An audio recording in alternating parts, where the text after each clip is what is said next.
Ya Nabi Salam.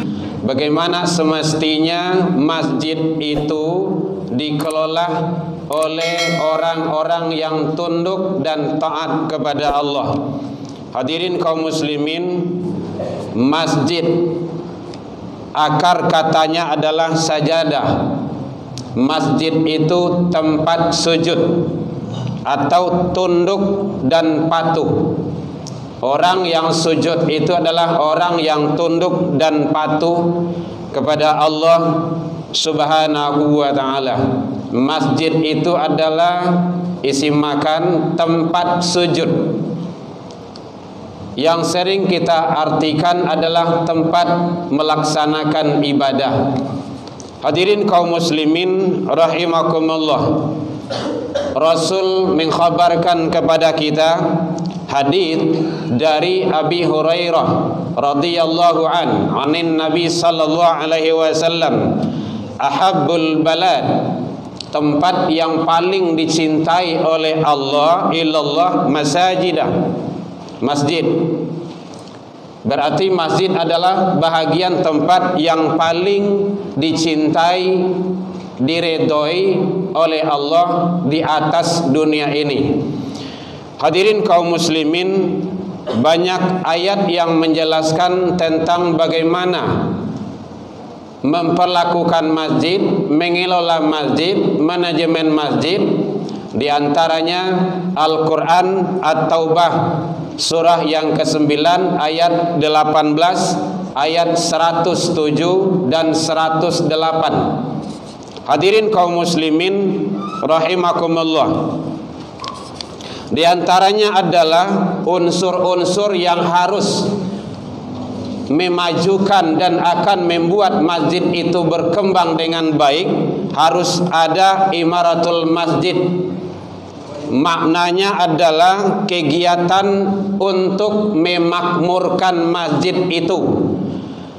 Itu harus kerjasama antara pengurus, jamaah masyarakat, dan kaum muslimin.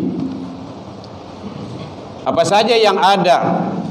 Jadi masjid itu bukan hanya untuk sholat. Memakmurkan dan memajukan masjid itu harus ada pendidikan. Sekarang kita ada TPQ, ada juga pendidikan remaja, sering kita sebut dengan wirid remaja. Dan harus, supaya masjid kita itu berfungsi semestinya, ada PHBI, hari-hari besar Islam, Isra Mi'raj, Maulid Nabi, Nuzul Quran, Idul Fitri, Idul Adha, dan kegiatan keagamaan lainnya. MTI, Majelis Taklim, itu bahagian dari imaratul masjid. Ada kongsi kematian, karena kita hidup sosial, bukan hidup sendirian. Tidak bisa hidup kita sendirian, hidup bermasyarakat, maka harus ada itu. Ada namanya berita baik di imbauan, berita buruk baambauan. Nah, itu di dalam manajemen masjid itu. Dan kegiatan-kegiatan keagamaan lainnya. Untuk meramaikan itu, memakmurkan itu harus kerjasama antara pengurus, masyarakat, jamaah, dan kaum muslimin. Tidak bisa sendirian. Yang kedua ada namanya idaratul masjid. Ada manajemen masjid. Apa yang harus kita lakukan setelah ini? Apa yang harus kita perbuat? Bagaimana program kerjanya, jangka pendek, jangka panjang, jangka menengah. Itu manajemen. Karena suksesnya, majunya suatu lembaga itu adalah bagaimana manajemen itu. Yang ketiga ada riayatul masjid. Ini adalah pembangunan fisik. Buat ini, buat itu. Bagaimana masjid itu megah, bagaimana masjid itu harus nyaman kita di dalamnya, bagaimana masjid itu enak kita beribadah, damai kita di dalamnya. Itu adalah riayah.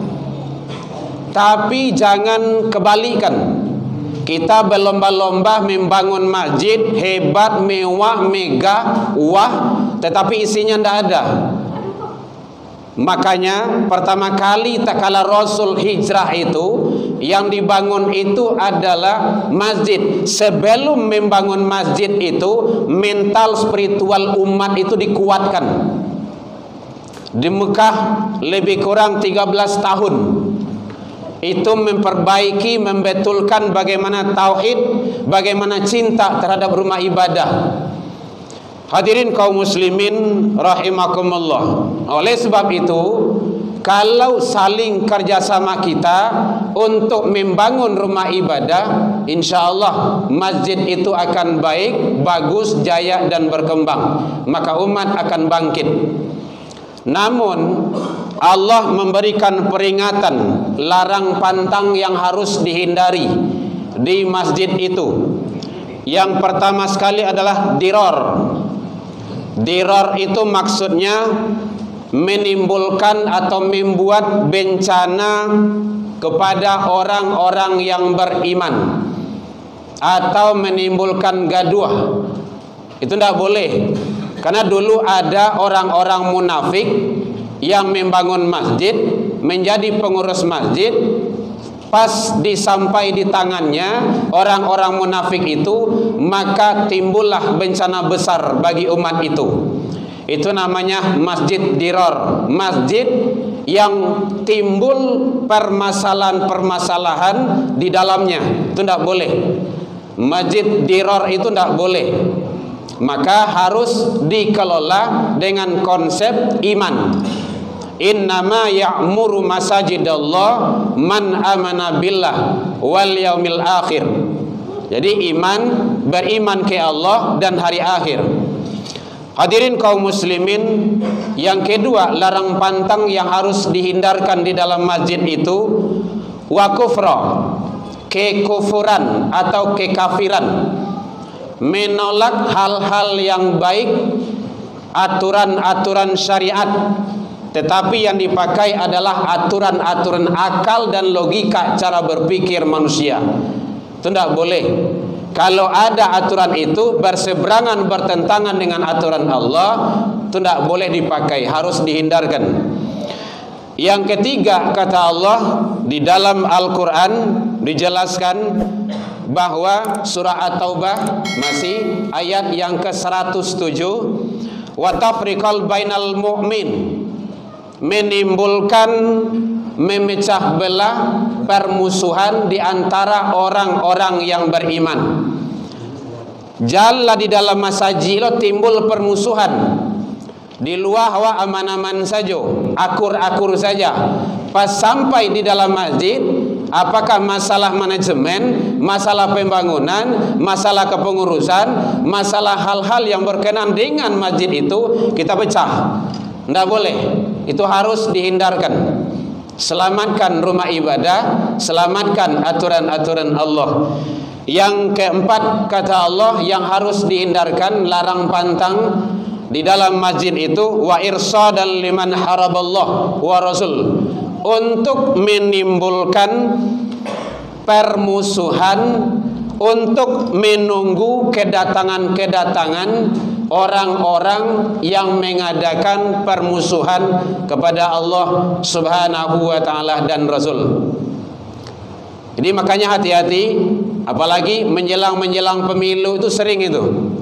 Masuk ke dalam masjid, cari suara umat Islam, pas nyampai dia duduk, Islam diotak-atik, Islam dipermainkan, Allah dimusuhi, Rasul dimusuhi, masjid dituduh. Ini tidak benar. Makanya hati-hati sebagai umat. Kalau ada masjid yang dijadikan sebagai seperti itu, perpecahan, permusuhan, kekufuran, memerangi Allah dan Rasul, apa kata Allah? La takum fihi abadan. La takum fihi abada. Jangan salat di dalamnya selama-lamanya. At-Taubah 108. Tidak boleh masuk saja, tidak boleh. Makanya masjid itu dijadikan sebagai untuk kekuatan umat. Maka dalam masjid itulah pengkaderan-pengkaderan. Kita lihat Abu Bakar Siddiq di mana dikader? Di masjid. Umar bin Khattab di mana dilatih? Di masjid. Para khalifah, para tabi'in, atau kita di Minangkabau, inyi awak dulu, inyi Parabe, inyi Canduang, di mana? Di masjid. Buya Hamka dari masjid beliau keluar. Semua itu adalah untuk bergerak memajukan syariat dan aturan Allah dan Rasul. Oleh sebab itu, masjid adalah sebagai sentral kekuatan umat. Jangan sampai kita firqah, pecah di dalam masjid itu. Bagaimana kita tetap bersatu untuk memajukan aturan Allah dan Rasul melalui rumah ibadah. Itulah salah satu isyarat di dalam solat berjamaah. Tak kalah imam takbir, jamaah takbir. Tak kalah imam sujud, makmum sujud. Tak kalah imam i'tidal, makmum juga i'tidal. Artinya apa? Komando ada di tangan imam. Imam adalah penentu. Maka imam yang terbaik itu adalah selalu membawa taat umatnya kepada Allah dan Rasul. Mudah-mudahan Allah memberikan kekuatan kepada kita dalam menghadapi kehidupan ini untuk memakmurkan rumah-rumah ibadah dalam rangka meraih ridha Allah Subhanahu wa taala. Fa'tabiru ya ulil albab la'allakum turhamun.